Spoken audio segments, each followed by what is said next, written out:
एक बार फिर से स्वागत है मेरे चैनल पर। मैं हूं राज, आप देख रहे हैं हाईवे 33।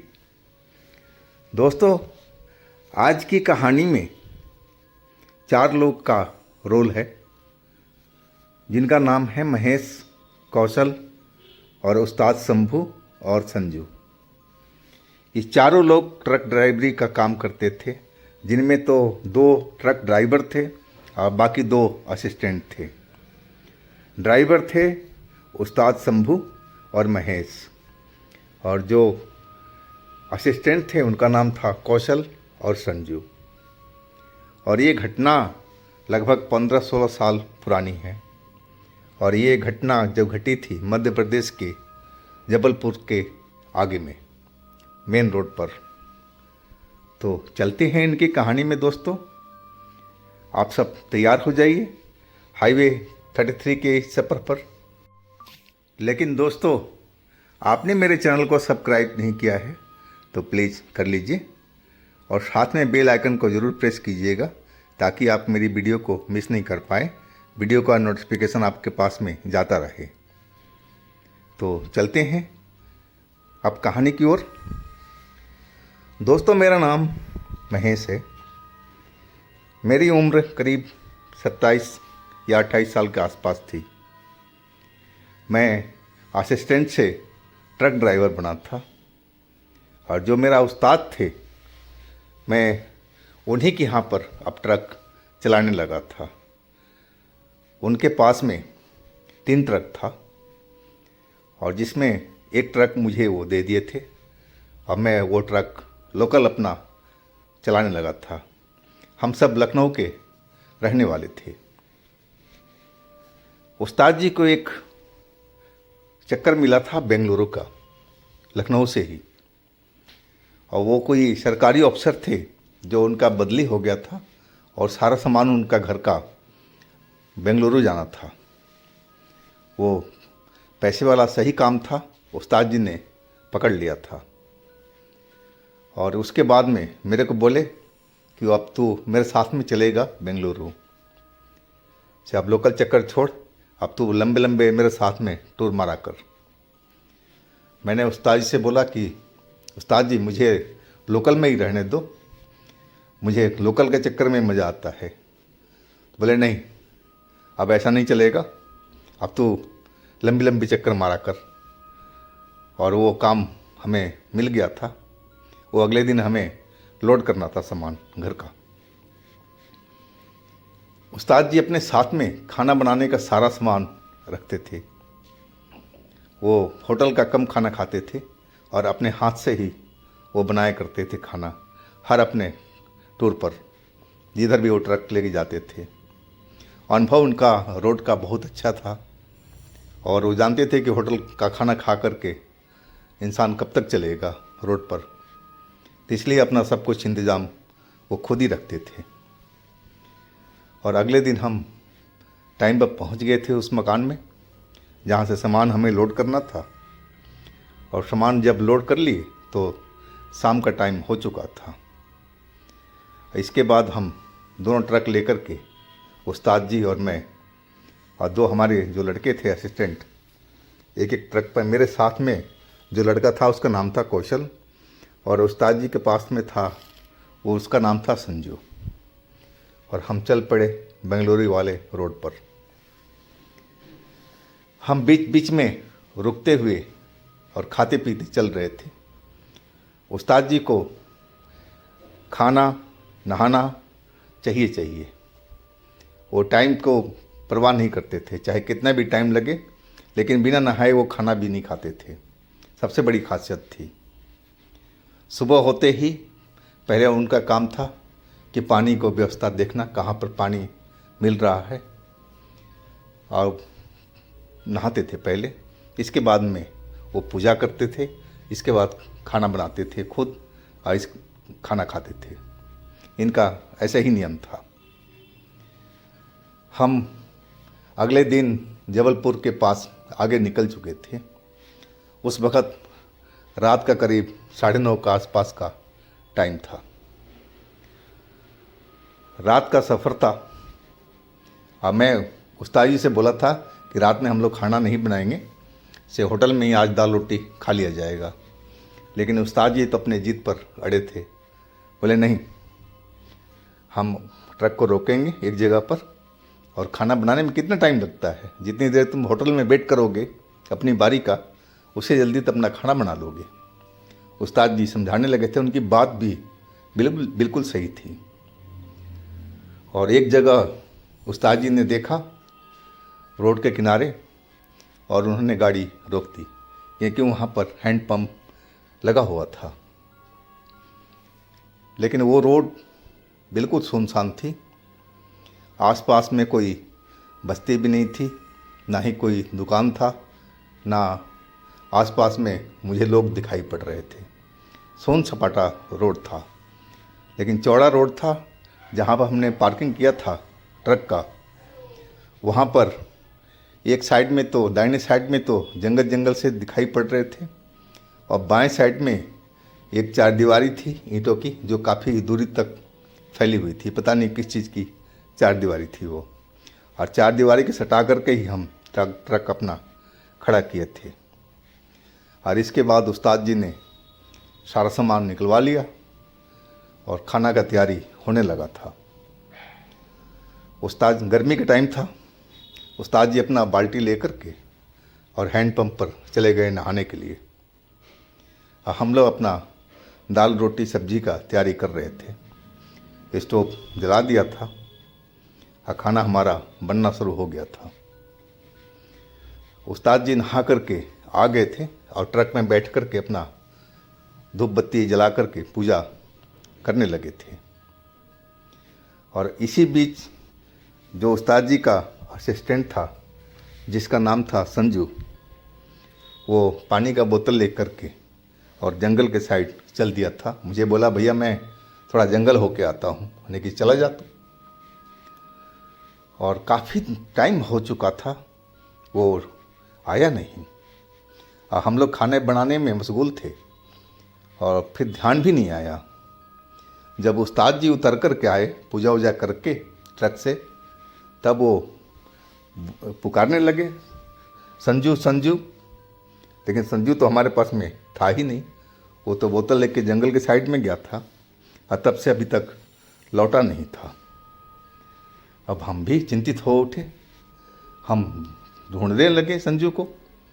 जिधर संजू गया था, मुझे देखा तो था मैं कि साइड में गया है, और मैं उस साइड में पहुंच कर के संजू को आवाज़ लगाने लगा ज़ोर ज़ोर से, संजू संजू कहाँ हो तुम। लेकिन संजू का कोई जवाब नहीं आ रहा था। आखिर गया तो कहाँ गया वो। अब हम लोग बहुत चिंतित हो उठे थे।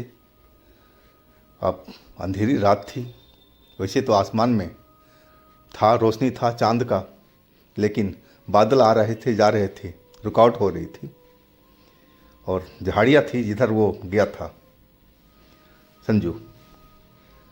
फिर हमने टॉर्च उस्ताद जी की गाड़ी में से, ट्रक में से निकाला, और टॉर्च की सहायता से ढूंढना शुरू कर दिए। कौशल हमारे खाने के पास में था। एक आदमी वहाँ भी रहना ज़रूरी था, नहीं तो हो सकता है कोई जंगली जानवर वगैरह आ कर के और खाना का नुकसान पहुँचा दे। तो मैं और उस्ताद जी हम वो टॉर्च लेकर के और उस साइड में ढूंढ रहे थे। एक जगह हमें वो पानी का बोतल गिरा हुआ मिल गया, लेकिन संजू कहीं दिखाई नहीं दे रहा था। उस्ताद भी आवाज़ लगा रहे थे, मैं भी आवाज़ लगा रहा था, और तभी एक जगह पर संजू नीचे ज़मीन पर लेटा हुआ, कहा जाए तो गिरा हुआ मिला। हम जल्दी से दोनों आदमी पहुंच गए वहाँ पर। संजू बेहोश था, सांस चल रही थी उसकी, और हम उठाने लगे, संजू संजू क्या हुआ तुम्हें, बताओ भाई क्या हुआ, उठो। लेकिन संजू उठ नहीं रहा था। उस्ताद जी बोले, इसको तो गोद में उठा, कंधे पर ले चल, जल्दी ले चल ट्रक के पास में। मुझे लग रहा है कि इस पर कोई साया सवार हो चुका है, या फिर कोई भूत ने हमला इस पर कर दिया है। इसको अकेले इस साइड में आना ही नहीं चाहिए था जंगल में। मैं बिल्कुल चुप था, क्योंकि मैं ही उसको बोला था। वो मेरे से पूछा भी था कि मैं जा रहा हूँ जंगल, तो मैं बोल दिया ठीक है। मेरी भी गलती थी, लेकिन मैं चुप रहा। मैं कंधे पर उसको लेकर के ट्रक के साइड में चल पड़ा।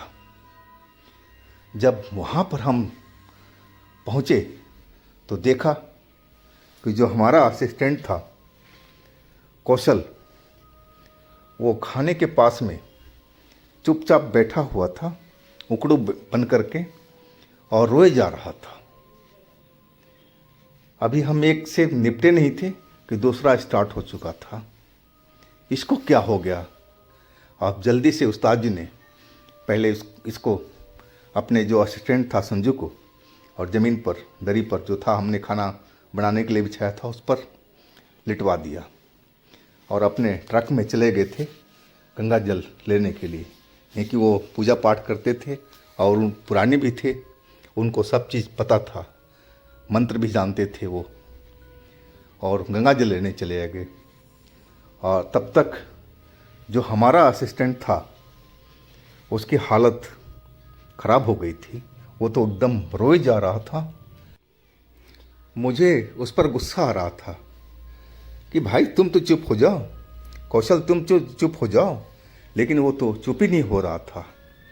और तब तक उस्ताद जी वो गंगा जल पूजा का सामान अपना लेकर के आ गए थे, और आते ही वो जो गंगा जल था वो मंत्र पढ़ करके अपने असिस्टेंट संजू के ऊपर में छिड़क दिया। 2-4 बार वो छिड़के, लेकिन संजू अभी हिल तो रहा था, लेकिन पूरी तरह से उसने आंखें अपनी खोली नहीं थी। और इधर जो हमारा असिस्टेंट था कौशल, वो दहाड़े मार मार करके रो रहा था। उस्ताद जी उसके ऊपर भी वो ये जल छिड़क दिया। जल छिड़कते ही वो तो एकदम तूफान की तरह उठ करके खड़ा हो गया, और उस्ताद जी की तरफ देख करके अब भारी आवाज़ में बोलने लगा। मैं तो उसकी ये आवाज़ सुन कर के ही डर गया था कि इसको क्या हो गया। तभी उस्ताद जी मेरे को चुप कराए, शांत रह शांत रह। और उस्ताद जी बिल्कुल नहीं डरे थे। मैं तो बिल्कुल कांप गया था वो सब देख करके कि सब क्या हो रहा है। उस्ताद जी फिर मंत्र ले पढ़ने लगे थे, और फिर वो जल छिड़का था उसके ऊपर में, और फिर वो नीचे गिर गया था। मेरे के बोले कि भाई जल्दी जल्दी खाना समेटो यहाँ से, और इनको उठाओ और चलो यहाँ से। ये जगह ठीक नहीं है, ये मनहूस जगह है, यहाँ पर बहुत सारी आत्माएं रहती है, मुझे ऐसा लग रहा है। से अब यहाँ रुकना बिल्कुल ठीक नहीं है। जितना जल्द हो सके यहाँ से सामान समेटो, नहीं तो ये आत्माएं जो हैं वो हम पर भी हमला कर सकती है। उस्ताद जी की बात सुन कर के मैं तो बुरी तरह से डर गया था, सब देख करके कि क्या हो रहा है ये सब, क्या यही सब भूत प्रेत होते हैं। उस्ताद जी से मैं पूछने लगा था, लेकिन उस्ताद जी बोले कि नहीं नहीं जल्दी करो, पहले सारा सामान समेटो और इनको उठाओ। और उस्ताद जी फिर उन पर जल छिड़कने लगे थे, और थोड़ी देर में दोनों लड़के अपना होश में आ चुके थे। मुझे अब वो नॉर्मल दिखाई पड़ रहे थे। मैंने पूछ ही लिया जो उस्ताद जी का जो असिस्टेंट था संजू, अरे संजू क्या हुआ था तेरे साथ में? तभी उस्ताद जी ने डांट दिया, बोले ये सब पूछने का टाइम नहीं है, तुम लोग यहाँ से जल्दी निकलो, हम आगे चल के बात करेंगे, नहीं तो हम लोग यहाँ फंस जाएंगे। मैं डर गया फिर, यानी चलो यहाँ से निकला जाए। और फिर मैंने ट्रक स्टार्ट कर दिया। आगे आगे उस्ताद जी का ट्रक था और पीछे पीछे मेरा। काफ़ी दूर जाने के बाद में एक ढाबा था, और वहाँ पर हमने ट्रक रोका था। आखिरकार हम उसी ढाबे में अपना खाना लेके पहुँचे थे, और वहीं पर हम खाना खाए थे, और कुछ सामान उस ढाबे वाले से भी लिया था कि उसको बुरा ना लगे। और फिर मैंने वही सवाल पूछा था संजू से कि संजू तेरे साथ में क्या हुआ था, तू कैसे बेहोश हो गया था? संजू बोला भाई मैं बाथरूम करके वो वापस आ रहा था, और तभी मैंने देखा कि एक धुआं जैसे आदमी दिख रहा था। उसकी कोई शक्ल सूरत मुझे साफ दिखाई नहीं पड़ रही थी। मैं समझा कि मेरे आँखों में कुछ आ गया है और इसलिए मुझे धुआं धुआं सा दिख रहा है। मैं अपने आँखों को साफ अपने हाथ से मसलने लगा था कि मैं सही ढंग से देख पाऊँ। और तभी वो जो सामने धुंधला आदमी था और मेरे ऊपर में लगा कि मेरे अंदर में घुस गया हो। मैं एकदम सन्न सा रह गया था। ना मैं आवाज़ कर पाया, ना कुछ बोल पाया, ना चिल्ला पाया। और फिर मुझे होश नहीं था। जब होश आया तो आपके सामने में था। मैं संजू की बात सुनकर के बहुत बुरी तरह से डर गया था। मैं उस्ताद जी से पूछने लगा कि उस्ताद जी, ये सब क्या था? जब आपको जानकारी थी कि यहाँ पर भूत है तो यहाँ पर आप गाड़ी रोकते ही नहीं। उस्ताद जी हंसते हुए बोले कि बेटा, अगर मुझे जानकारी होती कि यहाँ भूत है तो मैं कभी गाड़ी नहीं रोकता। ये सब तो खाना बनाने के टाइम में शुरुआत हुआ था। मैं पूजा कर रहा था, तभी मुझे आभास हो गया था और तभी मैं संजू संजू चिल्ला रहा था। उस्ताद जी मुस्कुराते हुए बोले, नहीं कि उस्ताद जी कुछ अब हमें भी अपना मंत्र सिखाओ। बोले हाँ, टाइम आने दे, तुझे भी सिखाऊंगा। हंस पड़े थे उस्ताद जी। तो दोस्तों, ये थी महेश की कहानी। अगर आपके पास भी इस तरह की कोई अपनी कहानी है, कोई अपनी आप बीती है, तो हमें इंस्टाग्राम पर शेयर कीजिएगा या मेरे व्हाट्सएप नंबर पर। मैं आपकी कहानी को ज़रूर बनाऊंगा। और हमारे दूसरे चैनल पर भी विजिट कीजिएगा, उसमें भी अच्छी अच्छी कहानियाँ अपलोडेड हैं। सुनकर के बहुत मज़ा आएगा आप लोगों को। लिंक मैं नीचे डिस्क्रिप्शन बॉक्स में दे रखा हूँ। तो दोस्तों, फिर मिलते हैं अगले दिन एक नई कहानी के साथ में। आप लोग अपना बहुत ही ख्याल रखिएगा। नमस्कार।